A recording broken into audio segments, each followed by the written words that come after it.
birta ke mesen lang bon nang tanon malom ke bongkuru arani luru langso ahithia long nang theklong ka chinglit taka chinglit binong halata nang raje ason Komentusi Kevang lo nang harong supipe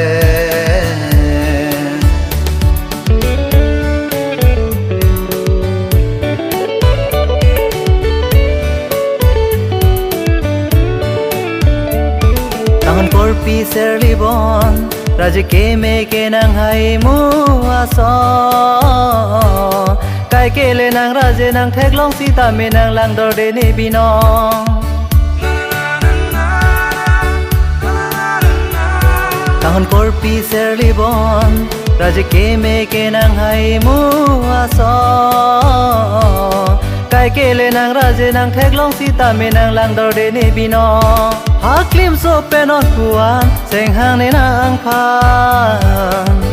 ta ju hai hela ne seng alam nang phan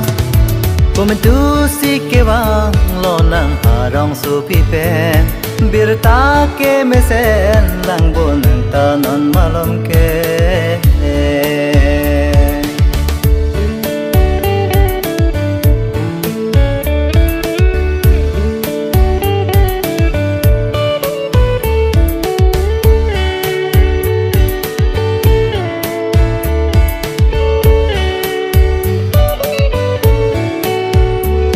Kahon korpi serlibon tapre chitin ri dena ahok pensine seng hang ne nang phan dhukuri dena